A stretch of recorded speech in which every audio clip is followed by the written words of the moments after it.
La semaine dernière, j'ai été tranquillement sur Netflix et d'un coup, je suis tombé sur la dernière saison de Narcos. Alors, je savais pas qu'elle allait sortir maintenant. Du coup, j'étais assez content. J'ai cliqué très très rapidement et j'ai perdu 10 heures de ma semaine. Et puis après, je me suis dit que c'était peut-être pas perdu parce que je me suis rappelé d'une scène où on voit Pablo Escobar et son cousin faire une course de 4L. Et si vous l'avez pas en tête, la scène ressemble à ça. Ah ouais, je suis désolé, ça a été hyper vite. Du coup, je vous remets un autre petit extrait. Et ouais, c'est déjà fini, les droits d'auteur, enfin t'as compris quoi. Et du coup, en repensant à cette scène, je me suis demandé si le plus grand narcotrafiquant de la planète était vraiment fan de sport automobile ou si ce trait avait été ajouté au personnage pour la série. Donc je me suis mis à rechercher et j'ai trouvé quelques trucs. Et vous allez voir, c'est assez étonnant. Parce que Pablo Escobar, il était plus que juste fan de sport automobile.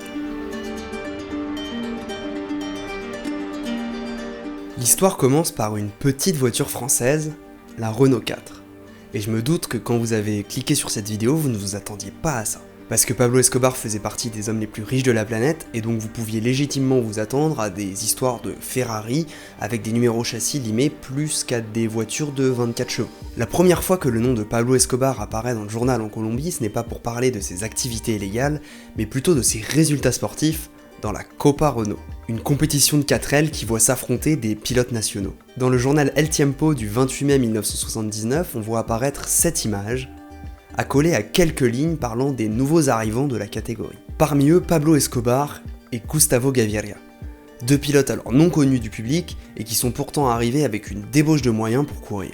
Ils avaient notamment une voiture de rechange chacun, des camions pour transporter tout le matériel, ils sont même arrivés en hélicoptère le jour de la course en apportant avec eux champagne, un repas de fête et des places pour le concert de Julio Iglesias pour tous les participants. En gros, Pablo Escobar à la Copa Renault, ça ressemble au paddock de Formule 1, la vitesse en moins, parce qu'on parle quand même de Renault 4. Et malgré tout le mal qu'on peut en penser, ces courses de Renault 4, c'est un peu le maximum du sport automobile en Colombie à ce moment-là, au point que dans sa parution, El Tiempo utilise une page entière pour parler des Renault 4 et 4 fois moins de place pour parler de la victoire de Jody Scheckter lors du Grand Prix de Monaco de la même année. Avec une telle débauche de moyens, les résultats ne mettent pas longtemps à arriver puisque dès son premier week-end, Pablo Escobar signe la 3ème place de la première manche et la 2ème place de la 2ème manche. Un double podium donc qui est assez étonnant pour un nouvel arrivant. Disons que pour participer à ce championnat, il fallait avoir une Renault 4 et qu'elles étaient censées être toutes égales, et elles l'étaient, mais celle de Pablo l'était selon sa vision des choses. L'article n'en parle pas, mais d'après certains spectateurs, lorsqu'Escobar perdait des places dans les virages, il avait une capacité époustouflante à revenir et à redépasser dans les lignes droites. La Renault 4 version Dominique Toretto, si tu vois ce que je veux dire. Évidemment, personne ne s'est jamais plaint de la vitesse de ce concurrent, étonnamment, contrairement à toutes les plaintes qu'a pris Ferrari il y a 2 ans pour son moteur fusée. Pour gagner comme pour vendre de la drogue, Escobar était donc prêt à tout. Et plusieurs autres magouilles vont venir pimenter les courses suivantes. Par exemple, lors de l'une d'entre elles, il aurait utilisé ses liens avec la police pour faire arrêter un de ses concurrents avant même son arrivée sur le circuit. Et est-ce que c'est pas mieux quand la concurrence restante est à ta botte? Puisque dans plusieurs courses, certains pilotes auraient eu des liens avec Escobar ou son organisation criminelle. Son cousin par exemple courait dans les mêmes courses que lui ainsi que les frères Ochoa avec qui il avait notamment monté le cartel de Medellín, le plus violent que la Colombie ait jamais connu.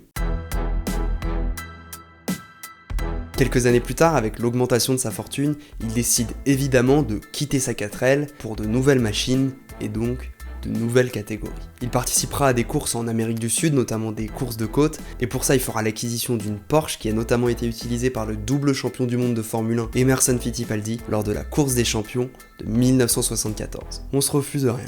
Malgré le fait que la voiture soit déjà super, en bon Toretto, il a pas pu s'empêcher de la tuner, et il a notamment fait installer un kit pour qu'elle ressemble plus à une Porsche 935, voiture qui a été notamment utilisée aux 24 heures du Mans à cette époque. Je vous invite d'ailleurs à regarder cette vidéo qui se passe à peu près dans les mêmes années, et où on voit notamment une Porsche 935 se battre pour la victoire lors d'une des plus belles éditions des 24 heures du Mans. C'est lors d'une de ces courses qu'il rencontre Ricardo Londono, un jeune pilote extrêmement rapide et considéré comme le plus rapide de Colombie à cette époque. Avec son énorme boulard, vous l'avez vu venir, Pablo va lui proposer une petite course. Londono partira 45 secondes derrière et Escobar parie qu'il arrivera quand même à finir devant. Il finit avec 8 secondes d'avance.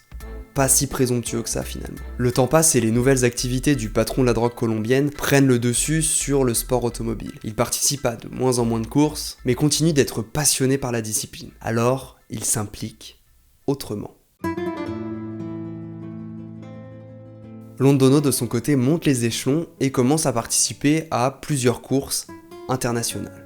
Il roule par exemple en IMSA GT et finit 7ème des 24 heures de Daytona. Il va également participer au championnat Can-Am où il finira 6 fois dans le top 10. Grâce à ses résultats et surtout à ses gros financements, il participe ensuite à une course du championnat de Formule 1 de Grande-Bretagne. Oui, ça a existé. Parti dernier, il parvient à terminer 7ème de la course. Jugé comme prometteur par son directeur d'équipe malgré ses 31 ans, il continue sa carrière. Jusqu'à son grand moment. Une équipe de Formule 1 à la merci des pilotes payants. Ensign vient de perdre son sponsor titre et l'ancien directeur d'équipe de Ricardo propose son nom pour participer au Grand Prix du Brésil. Il obtient le volant et participe à la première séance d'essai qui doit lui permettre d'obtenir sa super licence pour pouvoir continuer le week-end et voire même l'année suivante. Sauf que pendant la séance, il gêne Keke Rosberg qui, furieux, décide de le break tester et Londono le percute. Cet événement suffira à l'empêcher d'obtenir sa super licence et donc de participer à la course ce week-end-là. En réalité, il n'y a pas que cet événement qui a participé à la décision. Les officiels de la F1 ont mené leur enquête et derrière l'association à but non lucratif qui sponsorisait Londono se trouvait en fait de l'argent sale du cartel de Medellín. Pablo Escobar a essayé d'intégrer le cercle de la Formule 1 en soutenant Londono pour blanchir son argent.